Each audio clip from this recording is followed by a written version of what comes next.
আমেরিকার স্থায়ী নাগরিকত্ব নিলেন সজীব ওয়াজেদ জয়। একমাত্র আশার ভরসা আওয়ামী লীগের, যিনি শেখ হাসিনার পরবর্তীতে এই আওয়ামী লীগের হাল ধরার কথা ছিল।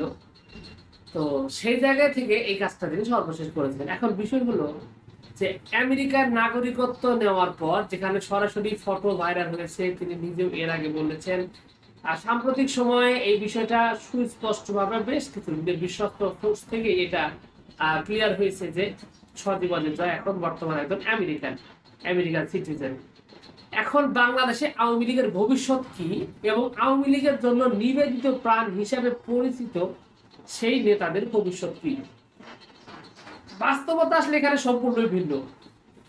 আওয়ামী লীগ আসলে আর টিকতে পারার কোনো সম্ভাবনা এখানে নেই। আর কারণ হলো টানা 15 বছর তারা ক্ষমতায় থাকার ফলে এখানে একটা বিষয় রয়েছে, সেই বিষয়টা হলো তারা কোনো সঠিক নেতৃত্ব তৈরি করতে পারেনি। এখানে যত ধরনের সুবিধাভোগী এলাকার শীর্ষ সন্ত্রাসী চাঁদাবাজদের দলে ভিড়িয়েছিল, অথবা তারা নিজেরাই ভিড়েছিল, কারণ তাদেরকে ইনকামের জন্য চাঁদাবাজ বা সন্ত্রাসীরা যে কাজটা করে থাকে।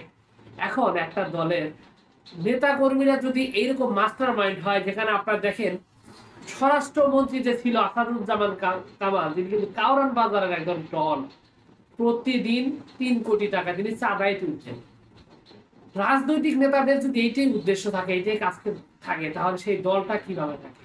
স্বয়ং শেখ হাসিনা নিজে ক্ষমতার মোহে অন্ধ থাকার কারণে তারা কিন্তু নিজেরা কোনো নেতা কর্মী তৈরি করতে পারেনি। দলের জন্য যে সত্যিকারের একটা কি বলে এটাকে, আমি উদাহরণ হিসেবে বলতে পারি বিএনপির প্রতি এত জুলুম নির্যাতন, অথবা জামায়াতের প্রতি এত জুলুম নির্যাতন করার পরেও এখানে কিন্তু কিছু খাঁটি সোনা তৈরি হয়েছে। সঠিক নেতৃত্ব তারা কিন্তু উঠে এসেছে, তারা কিন্তু প্রতিকূল পরিবেশেও নিজেদেরকে মানিয়ে নিতে পারবে, এরকম নেতা কর্মী কিন্তু তারা তৈরি হয়ে এসেছে। দুর্ভাগ্যের জায়গাটা হলো গত 15 বছর এখানে কিন্তু আসলে আওয়ামী লীগকে একটা জেনারেশন চিনে আসছে স্বৈরাচার হিসাবে, আওয়ামী লীগকে চিনে আসছে একটা খারাপ ক্ষমতার প্রতীক হিসাবে। তো যার কারণে শেখ হাসিনা পালানোর সাথে সাথে বাংলাদেশে আওয়ামী লীগের অস্তিত্ব বিলীন। এই মুহূর্তে 2-4 জায়গায় হয়তো আওয়ামী লীগের কিছু মিছিল হয়নি, মিছিল কোনো খেয়াল করবেন একটাকেও সাধারণভাবে চেনার উপায় নাই। তবে যদিও আইন শৃঙ্খলা বাহিনী অত্যন্ত ইন্টেলিজেন্ট, তারা কিন্তু খুব দ্রুতই তাদেরকে ধরে ফেলছে, কারণ আপনার মুখ ঢাকেন আর হেলমেট পরেন, আপনাকে চেনার উপায় অবশ্যই রয়েছে। শুধুমাত্র তাই নয়, আপনি যে এলাকায় মিছিল করছেন আপনার দলের লোকই তথ্য দিচ্ছে। আপনি একজন আওয়ামী লীগের লোক, আপনি আওয়ামী লীগ আজকে গোপনে রাত 3টা বাজে আপনি মিছিল করলেন 5 জন লোককে নিয়ে, 5 জনের পরে আরো যে আওয়ামী লীগের নেতা তারা ভালো হওয়ার জন্য বিএনপির কাছে বা জামায়াতের কাছে ভালো হওয়ার জন্য আপনার এই সমস্ত নেতাদের তথ্য দিয়ে দিচ্ছে পুলিশের কাছে। পুলিশ কি করছে? তাদেরকে গ্রেফতার করে নিচ্ছে। ফলশ্রুতিতে কি হচ্ছে?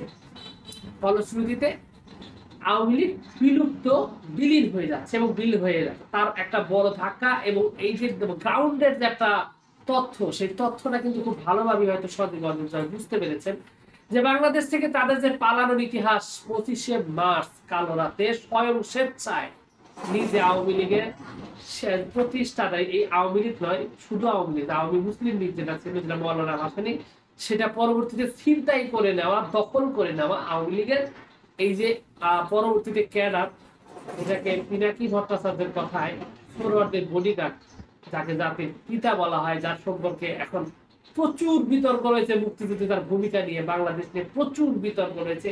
আমাদের মতো নতুন জেনারেশন তাকে নিয়ে সম্পূর্ণই বিতর্কিত ভাবে তাকে জানে। যাও সেই শেখ মুজিব, তিনি নিজেও 25শে মার্চ তিনি পালিয়েছিলেন। তো পালানোর পর তিনি যখন দেশে ফিরে আসেন, আসার পরে দেশে কি পরিমাণ মানুষ হত্যা করেছেন, কি পরিমাণ দেশে লুটপাট চালিয়েছেন, তাকে আবার দেশের সূর্য সন্তানেরা তাকে ধ্বংস করে। পরবর্তীতে আবার আওয়ামী লীগের উত্থান, এরপরে আওয়ামী লীগের শেখ হাসিনা বারবার বাংলাদেশ থেকে পালিয়ে গেছে। এবার সর্বশেষ যখন দেখছে আর কোনো সম্ভব না, আজকে 9 মাস হয়ে গেছে, শেখ হাসিনার একটা সিঙ্গেল একটা ফটো দেখানোর ক্ষমতা কোনো আওয়ামী লীগের নেতা কর্মী নেই।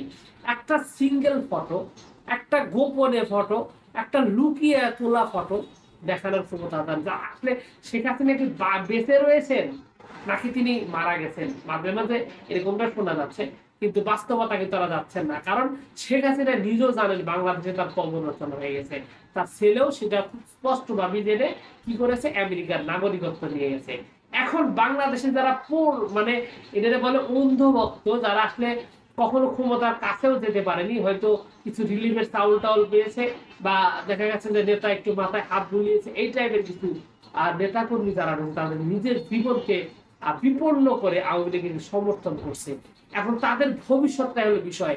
তাদের যদি বোধ উদয় না হয়, এই যে জয়ের মতো জয়ের যেরকম বোধ উদয় হয়েছে, তিনি যেরকম বুঝতে পারতেছেন যে আসলে বাংলাদেশ আর আওয়ামী লীগের কিছু নেই, আওয়ামী লীগ ধ্বংস হয়ে গেছে, বিলুপ্ত হয়ে গেছে, বাংলাদেশে গিয়ে আর লাভ নাই, গেলে ফাঁসির দড়ি নিশ্চিত। কারণ তিনি ইতিমধ্যে রিজার্ভের টাকা চুরি করেছেন, দেশদ্রোহিতা করেছেন, দেশে গণহত্যার সাথে জড়িত ছিলেন। সেই জায়গা থেকে তিনি আর দেশে ফিরে নিজের ভবিষ্যৎ, নিজের জীবনকে ধ্বংস করতে চান না। এই বুঝটাকে দেশের আওয়ামী লীগের লোক বুঝবে নাকি তারা আবারও এই ভারতের উস্কানিতে নিজেদের উগ্রপন্থা মধ্যে নিয়ে আসবে, সেটা একটা বড় একটা প্রশ্নের জায়গা। সবকিছু মিলিয়ে এই সজীবদের জয় যে সিদ্ধান্ত নিয়েছেন, সেই সিদ্ধান্তের ব্যাপারে কিন্তু বাংলাদেশে থাকা আওয়ামী লীগের নেতা কর্মীদের ভাবা উচিত। তাদের প্রতি আসলেই বিএনপি, জামায়াত সহ অন্যান্য দলগুলো খুবই সংবেদনশীল, সুযোগ পেলেই তাদের ক্ষমা করে দিতে চায়। সেই সুযোগটা আমার মনে হয় আওয়ামী লীগের নেতা কর্মীদের নেওয়া উচিত, তাদের রাজনীতি থেকে বাদ দিয়ে স্বাভাবিক হওয়া উচিত। অবশ্যই তাদের রাজনীতি করা উচিত নয়, কারণ যারা একবার আওয়ামী লীগ করে তাদের সত্যি সত্যি তাদের চরিত্রে স্পট রয়েছে। আমি এটা দেখেছি, ব্যক্তিগত অভিজ্ঞতা থেকে বলছি। আওয়ামী লীগ করার একটা লোক আমি ভালো পাইনি, কখনোই দেখিনি, পাইনি। আপনি নাম বললে আমি তার বিরুদ্ধে দুই একটা বলতে পারবো। তো আসলে যারা আওয়ামী লীগ করেন তাদের উচিত আমার মনে হয় নিজেদের সংশোধন করা, নিজেদের পরিশুদ্ধ করে একজন দেশের সুনাগরিক হিসেবে থাকা। সবকিছু মিলে এইটুকু ছিল আজকের ভিডিও। আপনাদের মতামত এই ব্যাপারে শেখ হাসিনার ছেলে সজীবদের জয় যে আমেরিকায় স্থায়ী নাগরিকত্ব পেলেন, সেই ব্যাপারে আপনার কি মতামত, সেই মতামতটা অবশ্যই কমেন্ট করে জানাবেন।